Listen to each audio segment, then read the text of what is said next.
with you this evening on this Friday. We go a few years back. Yes. We've collaborated on a number of different things, so I'm happy to be back and speaking with you about this important topic. For those listening in, my name is Chris Suzdak. I am the founder of CoffeeChat, which is a coaching platform primarily focused on the African market. We have clients across the continent. And this was driven, founding CoffeeChat was driven by my own experience as a manager, getting access to an executive coach and realizing how important that type of support was. And then also my experience working with managers within my team and knowing that, managers do need types of support along their leadership journey. And for the past 4 years now, have kind of made it my personal mission to find ways to make coaching and other types of leadership development support more normalized, commonplace, accessible across organizations, both startups and larger organizations for their middle managers. So obviously excited to be speaking on this topic this evening. Yes. And I love this, Chris. I think what you do is so important. And I think, with a lot of the work that I've been able to do over the last 5 years, giving people access to this support sooner rather than later is so key. So before we jump into talking a bit about some of the findings, I would love to just know a bit about those of you who are in the room. Can you just let us know with a quick reaction? So feel free to use whatever emoji you like, but with a quick reaction, how many of you work maybe within HR or work within leadership development? We would just love to know a little bit about who's in the room. So just, give us a little emoji. All right, Tracy, thank you so much for joining. Glad to have you here. So Tracy has a thumbs up. Anyone else work in HR or leadership development? Okay, great. I see 2.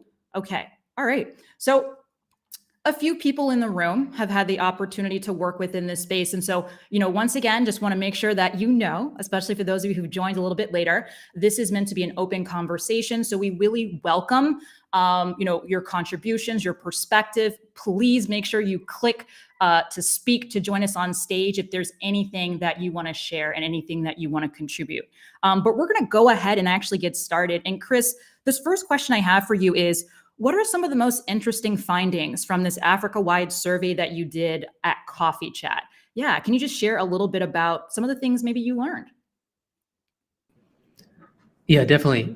So a little bit of context of how I went about this research and why I did this research. It's actually the second year I've done this set of reports, and it's been a part of my own learning journey running CoffeeChat to figure out how can I achieve this mission. And at first, I did some market research, and I still assumed that I should be trying to pitch managers themselves on why they should be investing in themselves and be working with executive coaches. And after the first year or 2, I realized there's wonderful people in the HR and learning and talent and people departments of organizations across the continent that are thinking about this every day and are actually in a position to invest in their managers. And so the kind of inspiration and motivation to launch our annual surveys was to hear from HR and talent leaders about their experience with different types of manager support. And then I actually paired that with a second survey where I asked managers themselves. So I had 2 surveys, one that was geared towards HR and talent leaders, and the other to managers themselves, typically middle managers, and used both of those to kind of triangulate certain insights. And I have a number of different key insights. There's about 10 kind of answers, you could say, or trends from both reports, and it's been fairly consistent both years that I've run. On the manager side, I think one of the kind of key takeaways, which I guess is not that surprising, is that there are a tremendous number of relatively young middle managers who have super high expectations on how fast they will grow within their current organization. and that amongst those, they also feel fairly undersupported. And so that was kind of further motivation for me to approach companies and start conversations to say, how can you provide more support to meet the expectations of these emerging leaders within your company that will play an outsized role in the coming years? So the full reports are on YouTube and on our website. I can share links to that as we go, but I would say, yeah, the biggest insight was essentially, that these managers have an unmet need. On the talent side, or the talent leadership side, I tended to dig in a little bit to what's preventing further investment, and often that is a combination of cost, coordination, and kind of decision making in a very complex and evolving workplace dynamic in a lot of these companies. So I'm happy to go deeper into any of those areas that you or the group listening in might want to go.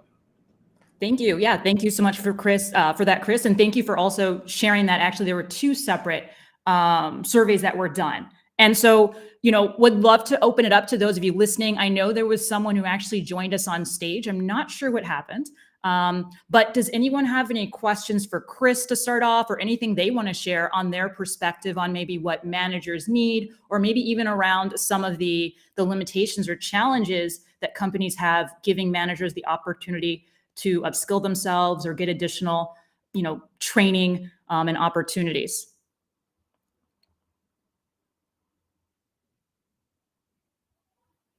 You can feel free to raise your hand at any time. As I mentioned before, this is meant to be a conversation. So at any point in time, if there's something that you want to add or a question you have, feel free.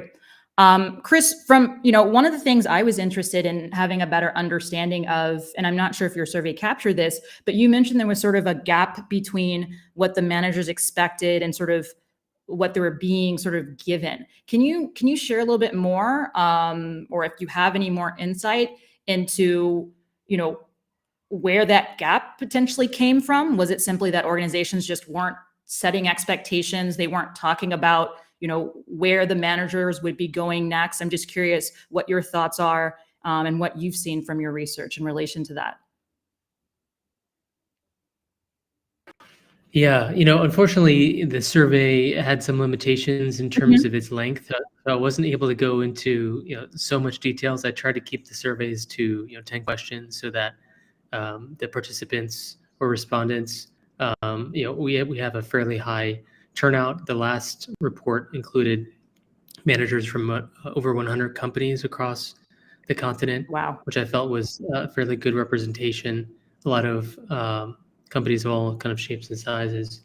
To kind of double click on this this point that you've raised. So I'm looking at the report, and one of the key findings was that some rising managers feel undersupported, with 1 in 3 managers who are expecting a promotion not feeling that the company provides enough opportunities and resources for their growth.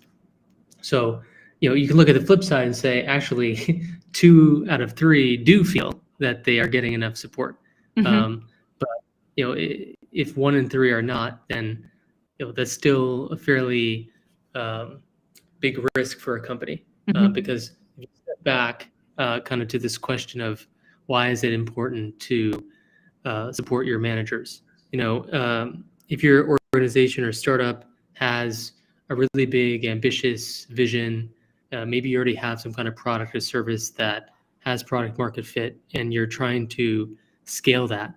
No matter how high performing and visionary that top leadership is, you need the middle management to actually execute. I always bring this example of when I was in Malawi, when I actually started working with an executive coach.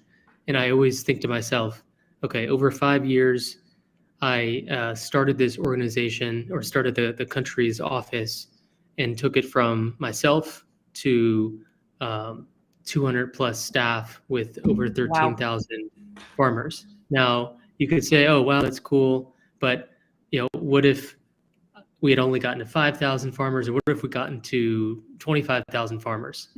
Some of that, the range there could be an indication of my leadership in that country team, right? Like the founder of that organization had a vision and they were scaling, but as a middle manager, as that country manager, my ability to guide that team, navigate the different challenges, can have an outsized impact on the actual outcome, to be able to hit certain goals, hit financial sustainability, hit that next milestone. I'm happy to say that company I left about 4 or 5 years ago now are surveying close to 100,000 farmers. So luckily, the leaders that came after me were able to continue the upward trajectory. But why it's important to support managers is really, they are able to achieve that larger vision. You need the middle managers to execute. If they don't feel supported, then you can't really get the job done at the end of the day. And so if you have 1 in 3 of those managers feeling under-supported, they could, in the worst, maybe sabotage your efforts to have a unified middle management team execute on certain decisions and make sure that everyone is kind of moving in the same direction. And just to expand on that a bit more, the next kind of insight that we had from that survey was that many middle managers are being left out of leadership development programs. So I'm sure you have worked at companies where the talent team picks out, say, 20 or 10 or whatever number of managers amongst a wider cohort of managers to receive some kind of benefit, whether that's a leadership development program or maybe some kind of mini MBA program or a coach engagement. And you don't really know why. How did I not get picked? In fact, they didn't even announce it. And I hear these other peer managers are getting this benefit. And so the respondents in this survey with 100 plus managers said that 55% of them actually said that they had not been selected for a leadership program in the past 3 years. So that can also be kind of a point of discouragement that if you have high ambitions for your career, or maybe you don't want to grow, but you want to be recognized and feel supported and make steady progress in your role. If you haven't been selected for such a program in 3 years, you're obviously going to feel like maybe other people are passing you by and you're not being recognized for the consistent contributions you're making to that team and that organization. Yeah, I think I really love what you've shared here. And I think you've really just, really touched on why it's essential to develop and really nurture the middle managers within any type of organization, and that they really do tend to be overlooked. And so I think that that's some really interesting information to share, some really very interesting data to capture, and hopefully will help, L&D teams, HR teams, think a little bit, I guess, outside the box around who needs access to this type of support and this type of development. Thank you for that, Chris. Once again, want to open it up to those of you who are listening. Thank you for being here. Thank you for joining. Does anyone have a question for Chris, or anyone want to share their own perspective or maybe their own experience, maybe working with middle management or trying to support middle management? Yes. Excited to see you, Samira. How are you? I'm good. How are you? I'm good. Glad that you could join. What was it that you wanted to share? So I like the conversation because I've been in an organization where I saw that managers were not very much supported. And I want to know if there was any data captured in the surveys that were done around micromanagement, because sometimes it's kind of like an off conversation, but it's kind of also connected with this, because when the managers are micromanaged by the boss, then they feel like, okay, you don't trust me and I don't know what I'm doing and things like that. I don't know if the survey covered any parts of micromanagement on managers. Great question. Thank you so much for that. Chris, I know there was an element around managers feeling under supported. But just curious, was micromanagement brought up at all? And is that something that maybe you'll look to capture in the future?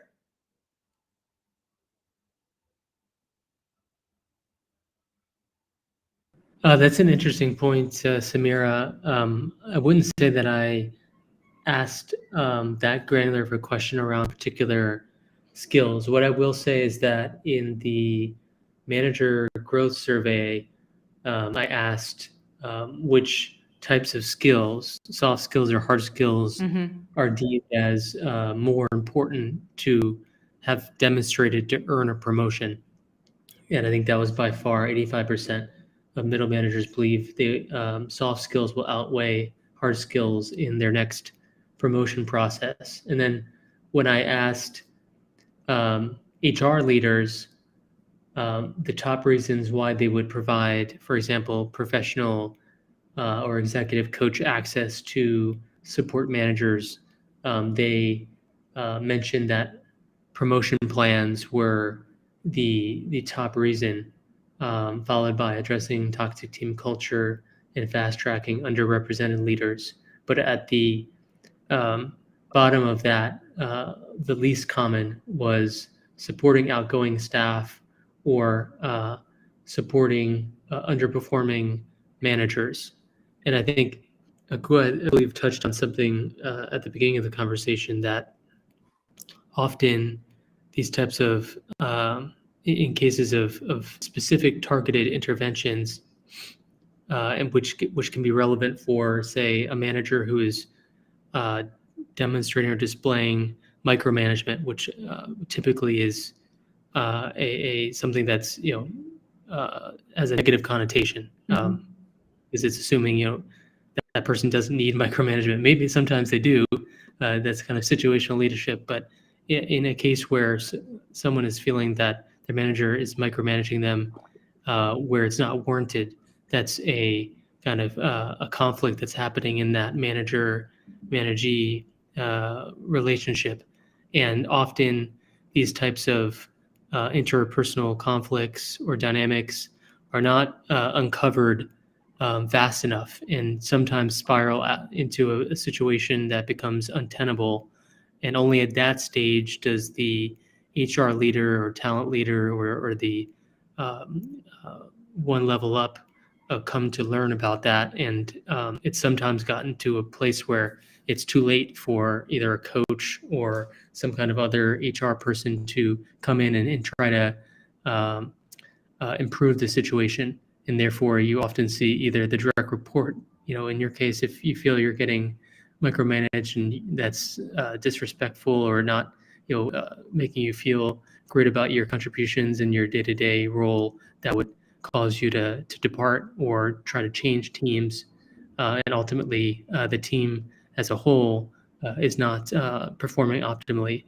So it didn't come through directly in my survey, but I would point to those types of perspectives in terms of what was coming out from that research. But Akua is right that I can probably dive a little bit deeper in this year's 2023 survey on understanding, some of the other things that managers or middle managers are feeling about their own managers, that contribute to how they're feeling supported overall, as opposed to just leadership development programs or coaching engagements. How does the actual day-to-day experience look like for middle managers who have to report upwards and who have to manage upwards in terms of expectations and working styles from their own managers and directors?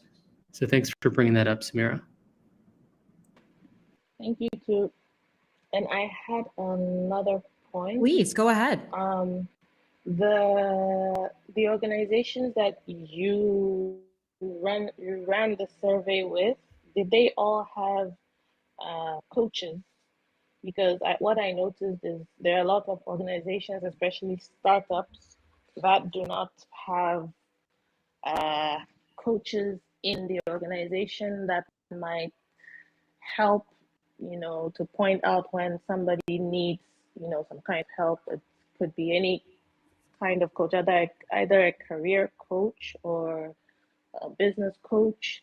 I think that it is important for organizations to have this, but not all of them do. And I don't know if there are policies around that to support it or not. Yeah, it's a good question. So I did ask that in this most recent survey of those respondents from over 100 companies, and overall, um, at the companies and startups they worked with, 63% of them did provide some professional coaching access, not necessarily to the respondent, but to some leaders within the company. Most of them were senior leaders, and about a quarter of them provided coaching to middle managers. And even those that did, it was for very short, targeted programs. So there's definitely a big gap in terms of people being able to access, especially external professional coaches. I know that a lot of companies provide internal coaches, often presented through the HR leader themselves as a coach, or they have internal mentorship programs that provide different other types of support. But it's still very much a gap. And when I asked talent leaders why that was the case, what was the biggest constraints for them in providing more professional coaching access to their managers, the biggest reason was costs. So 54% last year indicated that costs are too high to be able to provide that type of resource. And then the second biggest reason was at 33% was it's too difficult to source good quality coaches.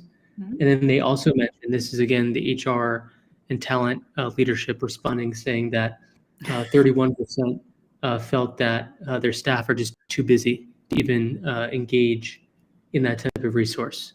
And I've seen that myself, to be honest. We at CoffeeChat offer different types of coaching. One of them is peer-to-peer coaching. Another is professional coaching. And while we have a pretty good uptake, we have had cases where a staff member will raise their hand to participate in a coaching program, and then things get busy at work and they don't show up for sessions, or they end up not booking as quick as they had imagined. So I don't blame HR for saying that is a legitimate reason. And then the fourth reason they mentioned was that it was too administratively burdensome to run coaching programs because of the coordination and the monitoring needed to make that happen and measure the impact. And that's actually something that when I saw that, we really started to emphasize to HR leaders while using our CoffeeChat platform can make that a lot more seamless to operate in terms of just letting their staff sign into our platform, pick their own coach, and the HR gets to see everything, or see the activation rates. They don't see the actual conversations or anything like that, but they can roll out this program without any kind of work on their side. So at least in my experience, I'm starting to uncover some of the obstacles and trying to address those so that it can be a lot more commonplace for any type of manager to be able to access the type of coaching support they need to feel supported in their role. Okay, thank you. Just one caveat. Maybe next time you should ask them if it's cheaper to hire a business coach or to hire a new person, because I think hiring processes are very expensive and draining for HR. Instead of just saying, okay, you help my people and boom, boom, it's done. And HR doesn't have to do anything. The coach takes care of everything. I don't know which one is more expensive for them, but the reason for cost is very laughable to me. Thank you. Yeah, Samira, I definitely saw some of those emojis coming through. And I do think that, especially for people not in L&D or not, aren't in HR, right? Some of these might come across as seeming strange or not real challenges and barriers. But that's the reason why we have conversations like this, right? To sort of help people see what's happening, what people are saying, and recognizing that, you know, with these types of surveys, that could be what they indicate, but there could be potentially other barriers. But Samira, thank you so much for those questions. Chris, as always, thank you so much for that insight. And I love how you can leverage this data to help people better understand what potentially could be challenges to getting this type of support. So we had Dennis come on next. Dennis, did you have a question, a comment, or a thought? Yeah, thank you. So I'm Dennis Mosa from Malawi. I just wanted to understand from the study that was done and from also from your experience, I wanted to know in terms of middle management, which one is more preferred to in terms of support? Is it more of setting targets and goals, or is it more of delegating decision making and control over processes within an organization? I just wanted to understand from that. Thank you.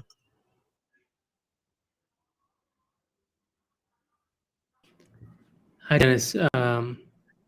Good to have you on the call, and I hope everything is slowly improving following the cyclone that came through Malawi recently.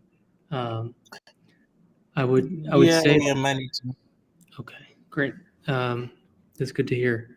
To your question around, you know, the types of skills that coaching can bolster or support. If I understood your question correctly, how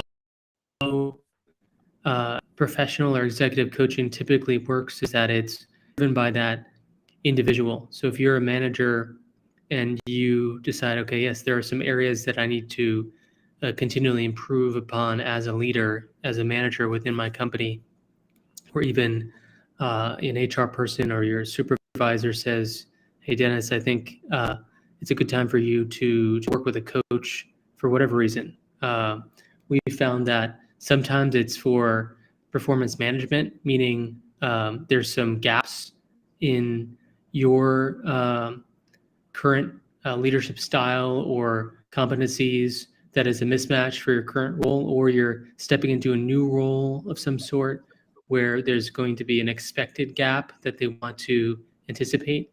For whatever reason, you're working with a coach. That coach will work with you and sometimes also with your manager to identify specific areas that you can focus on improving. So it's really case by case. I don't have good data on across the board. We do different measurements with different companies. So we work with the retail organization based in South Africa, and essentially the coaches will tag each session based on high-level topics that were discussed. Sometimes there's just one topic discussed. In other cases, there's 10 topics discussed, and the coach will tag that conversation. And in that particular program, leadership and values and team management were the biggest topics, but that was mostly a reflection of that particular leadership program that was being run, that those were themes that were being emphasized. But at an individual level, coaching can support on a range of different management challenges. You mentioned things like delegation. There tend to be common challenges at different seniority levels, whether you're a junior manager stepping into a manager role for the first time. Things like delegation are definitely important. But when you're also like a senior manager or director, often we see that managing upwards and engaging peer managers tend to be important new skills that those people are trying to fine tune in that new role, because it's something new that was not in their previous levels of leadership. So ultimately, it comes down to the individual. I hope that addresses what you were going for, but happy to unpack that further if I've gotten that wrong. No, that's in line with what I was asking. Thank you. I think I kind of get the idea that it has to be case by case basis, but also being very tailored towards an organization. Thanks. Thank you so much for that question, Dennis. We did have someone else that was with us on the stage. They're unfortunately, I think they might have dropped. Any other questions for Chris, or just once again want to share your perspective about coaching, especially coaching and supporting middle managers? Please feel free to raise your hands. Chris, another question I have, and that I was really interested in getting to know a little bit more is, what type of support do these middle managers and leaders want? What is it they think can support them on their journey?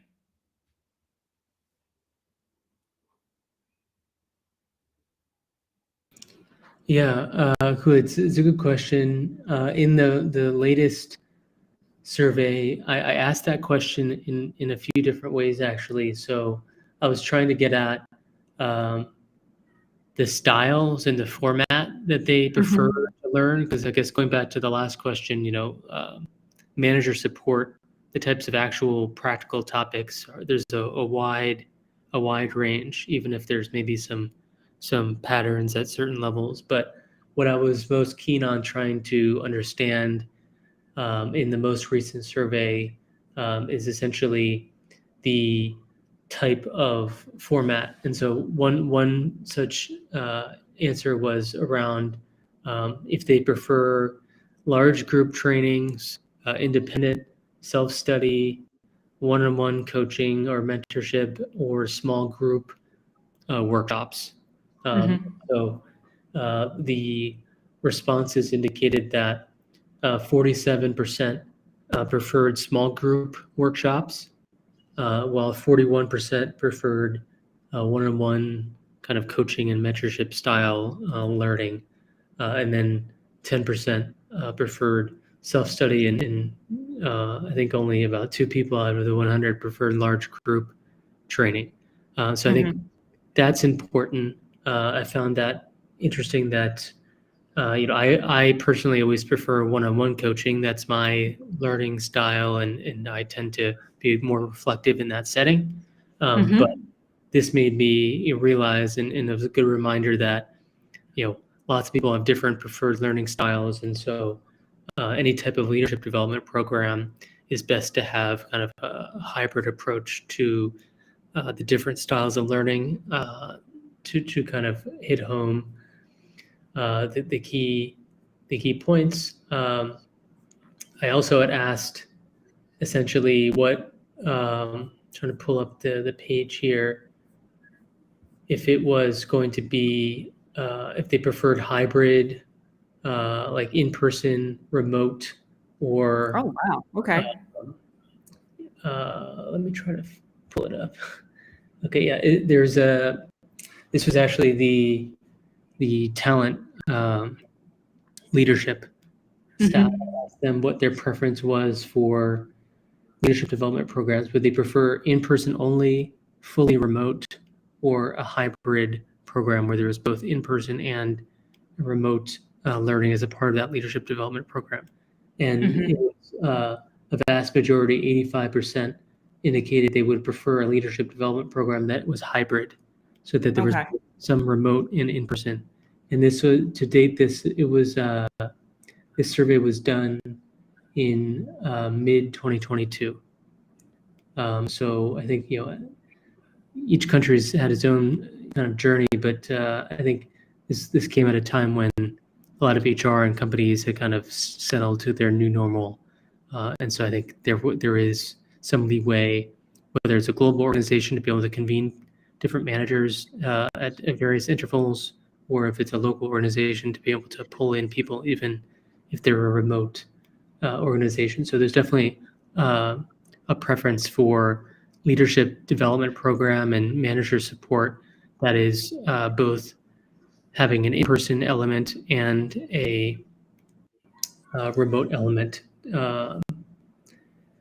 In terms of what actually, what managers want to work on, I also asked them if they engaged in leadership or learning programs alongside employees from other companies. I asked this because we had recently launched a peer-to-peer coaching network that pairs different managers with each other. And what the managers said, this was back in September of 2022, was that 58% of the managers had engaged in different leadership learning activities, whether it was with their companies or externally, that was alongside employees of other companies, while 42% had not. And so that kind of gave me more ammo, so to say, to really push our peer coaching network, which we launched in January of last year and has now managers from over 100 companies that have a footprint on the continent. And how it works is that you go through an online course that teaches the essentials of peer coaching as a manager, and then each month you get paired with another manager from a different company across the continent. And so it allows you to kind of do high impact networking while also providing coaching to another person, also receive coaching. So the question was a bit aimed at that, because we were getting a lot of great feedback from managers that they were able to kind of practice leadership skills such as peer coaching with people outside of their company, which helped them realize different things as opposed to just speaking with people and learning leadership within their own company, which has its limitations. So I was actually pleasantly surprised to see that already 58% of these managers are engaging in some programs that have them interacting and learning alongside people outside their company, which I think really just helps hit different points home when you're thinking about challenges in the workplace, because you don't want to get caught up so much in the internal politics of your company. You want to realize that it's a big world out there, and that different companies and different teams are dealing with similar problems in different ways, and you can learn from that and bring that in to your own teams. Love that. Absolutely love it. And I think what's so interesting about a lot of what you've shared is like really getting this understanding of what makes sense in terms of supporting and developing is having a lot of different types of ways that people can learn and engage with each other. I love that. Those of you who are listening, are any of you involved in building leadership programs, implementing leadership programs, investing in leadership programs? We'd love to hear from you. Do you also find that having sort of a hybrid approach to building out these leadership programs leads to a more impactful program? If any of you want to share your experience, would love to hear it, because I think that's a really interesting consideration, right? And now that we do a lot of things online as well, right? So in person, online, with other managers and other organizations, if you have something you want to share related to that, we'd love to hear it. And I know from my experience, I think the hybrid works really well, because Chris, to your point, some people work really well reflecting in smaller groups or even by themselves. And when you are in a group setting, that's an opportunity to learn from others, and maybe someone's going to share something or add something that you maybe didn't think of or you weren't even comfortable sharing. And so group settings can also be a really great way to normalize a lot of the things that happen, right, within leadership or within managing others. And it's a really great way to build a supportive network as well. So love that you shared that, Chris. All right, so we're inviting Russell. Russell, we'd love to hear from you.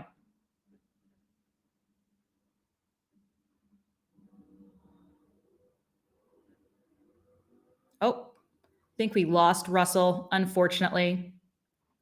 There is another person who would like to speak. Let's bring him on. And once again, if anyone has anything they want to share, please feel free. Russell, I see you're back in the audience. If you want to join us again on stage, you're more than welcome to. All right, we'll try and get you back on here. All right, in the meantime, oh, we lost Ruben. Okay, not sure what's happening here. Russell, please.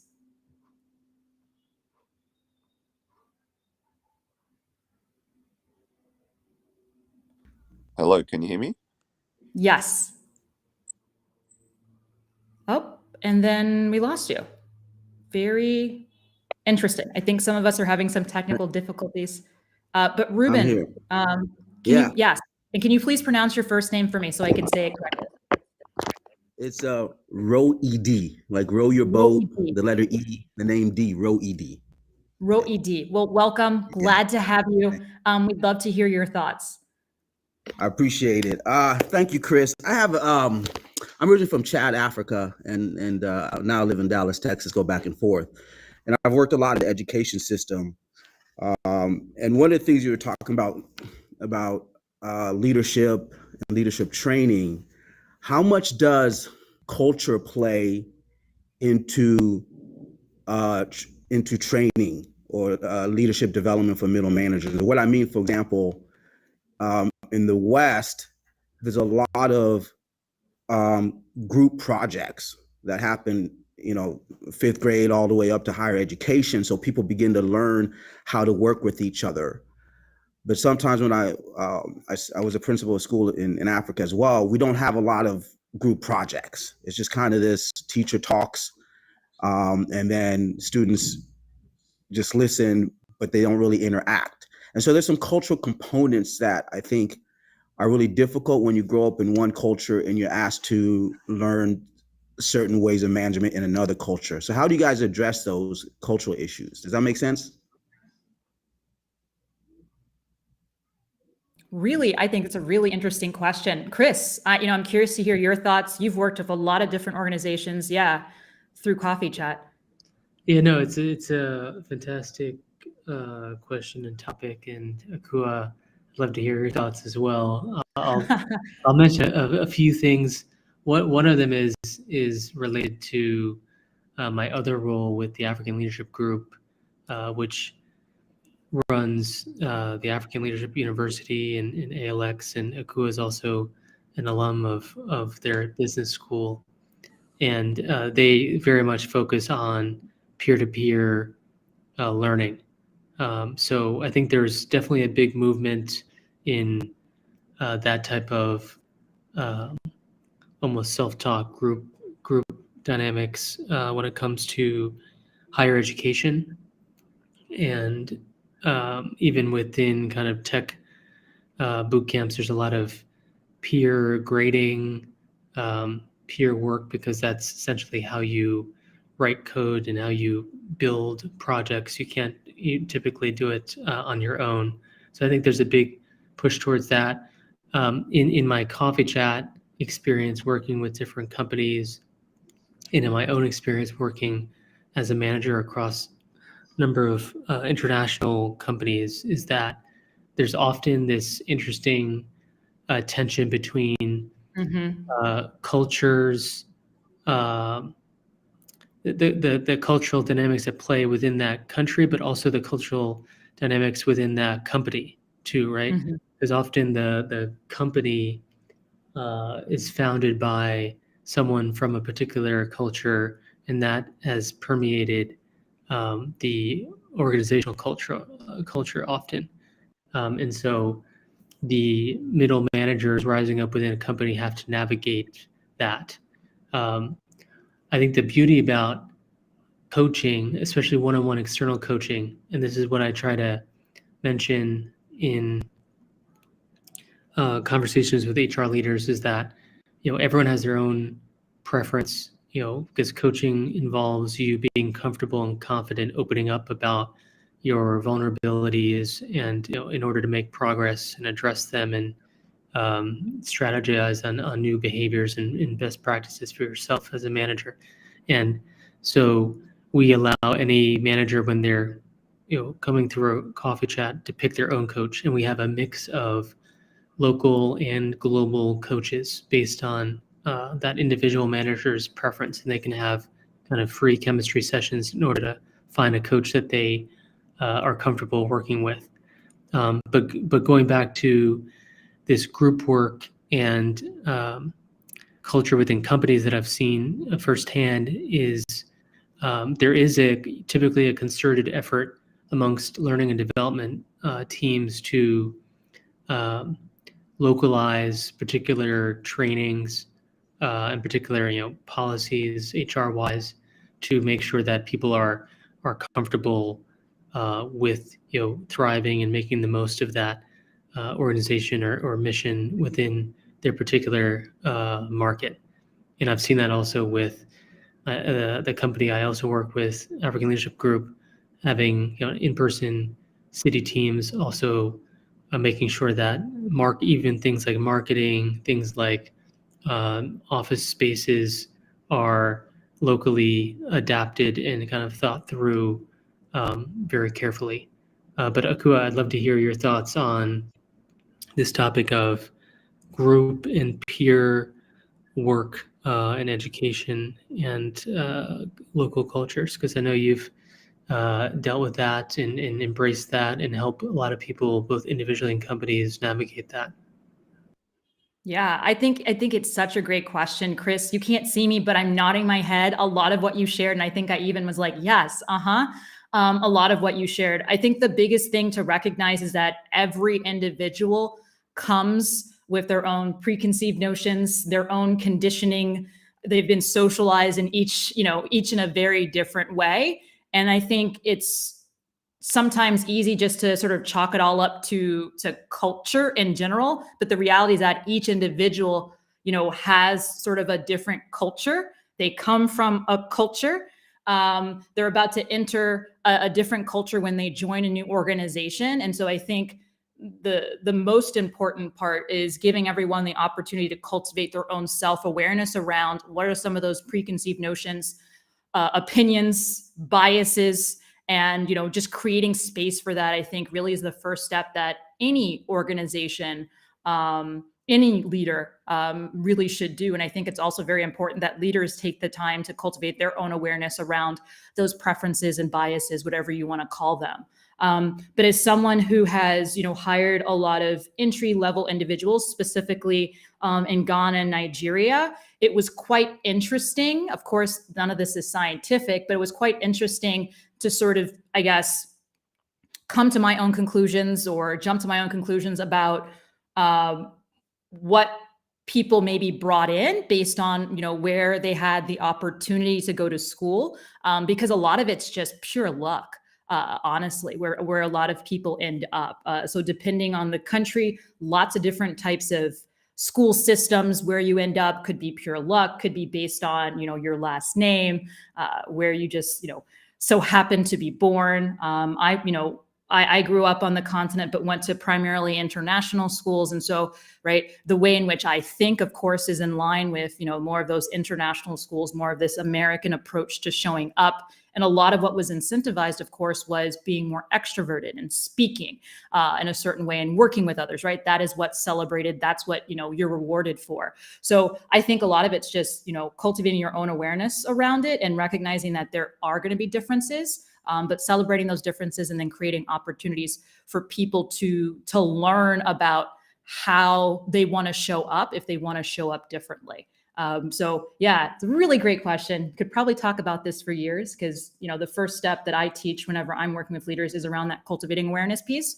But once again, it's not about saying where someone, and I'm not saying that you were suggesting this, but I don't think that it's nothing that's bad, right? So not adding a value to it, but just recognizing that that's normal. And no matter where you're from or, you're always going to have and come with something. So how do you create that psychological safety so you can create something new that works within those environments that you have some level of control of? But yeah, really great question. But due to time, do want to check in with Russell because I know you were getting in here. So glad to have you on stage, Russell. What was it that you wanted to share? Oh, I've totally I got engrossed in the last question itself. So you're welcome to answer that as well. We'd love to hear your perspective. Where are you joining us from? I am joining from California. Amazing. Glad to have you. Yeah. What are your thoughts on this idea of culture and, to what extent should leaders, organizations even think about creating some sort of foundation around, similar values, approaches, ways of showing up? Yeah, I think you can put it on a spectrum. On one end, it's respecting culture. And then at the other end of the spectrum, there's also, respecting the goals of the organization. And I don't think it's a problem to be fixed or solved. It's more of a what do you call sort of a bit of a paradigm that needs to be managed. And what I do, like I've coached managers both and trained them both individually and in groups, and I find that part of the secret to opening it up is creating a psychologically safe space where everyone feels comfortable talking about everything or anything. And having worked in India, for example, where I would teach managers a skill of how to respectfully confront their employees on an ongoing performance issue where, for example, they've tried giving feedback and it hasn't worked once or twice. They need to elegantly and respectfully step it up to confront it as a performance issue. They could see themselves doing that with their employees, but they had difficulty doing it with their managers because culturally, that's not the done thing to do. And they directly told me that they wouldn't do that to their boss. And that was so different because I've spent a lot of time in Australia and the US now where, they're more willing to do that if they felt it was appropriate to do. And I think it also then comes back down to, the right-hand side of the spectrum of how important is the role, the organization's goals, and so on. And I gave the analogy of air traffic control, like, or a pilot and a co-pilot. And they straight away knew the examples in real life. I think it was Malaysian Airlines or something a while back where the co-pilot was didn't want to give feedback that the plane was off course because the plane ended up crashing. So, you got to strike that balance of how much you want to respect culture versus the goals of the organization. And I think, you need to treat it seriously enough. And the way I've sort of used to deal with it is typically like air traffic control. Any high performance organization has a specific language and a way of communicating. And so, for example, in air traffic control, a controller will never say the word repeat to a pilot because that could mean repeat the maneuver or repeat the message. Two very different outcomes, right? Yes. So instead, they'll say again. So what I've found has worked is to be able to teach managers the language of high performance. And once they understand a language and how to communicate, it becomes a bit like air traffic control then, where just follow the language, be respectful in your tone and your intentions. And, and if everyone's doing it, everyone's on the same boat and playing, then it's easier to make that happen.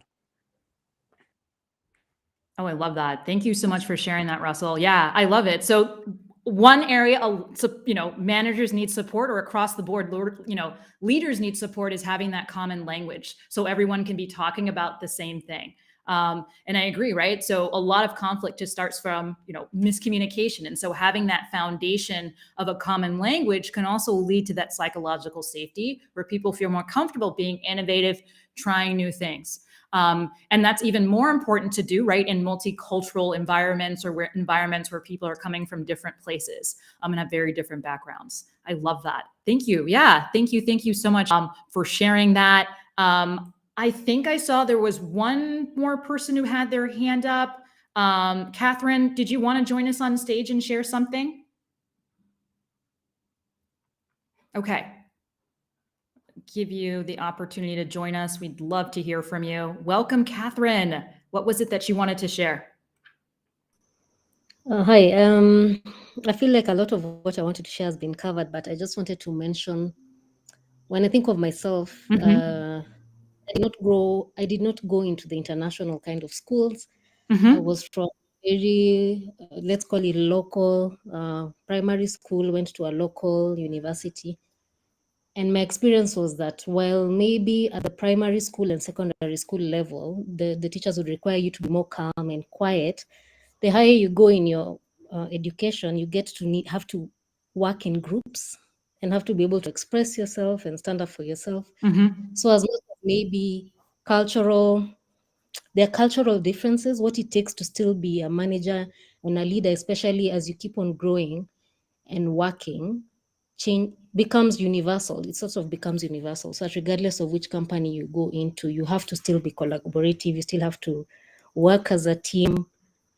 So while culture is important, I don't think it affects how much, I don't know how to phrase it well. I I love don't that. think it Yeah. affects the kind of coaching that a manager would need, and at least not in my experience. But what I have noticed when I took an American course to teach me leadership, it was just the difference was in the examples that are given. Of course, Okay. you're not going to get local examples of case studies. The case studies will be American case studies. You're learning about Dell, Facebook, Google, and all this. So at that point in time, I usually wished there was more research on African companies, but that's our work to do. Yes, I mean that's To that's do what that. Chris is doing. That's what Coffee Chat is all about. Yeah. Yes. So that actually this is great because then we'll be able to have local African case studies to learn from. Yeah. Then I guess it will give us more of that cultural context. Yeah. Oh, I love this. Thank you so much for joining us on stage to share that. I think that was a really important perspective to include in this conversation. So maybe some of the things that are expected of us, right, as we, rise within an organization as a leader doesn't change, but potentially the how, right? So maybe how, leaders speak to each other, how you speak to superiors might be a bit different, but that expectation is still there to be innovative, to be collaborative, to still work across different functions.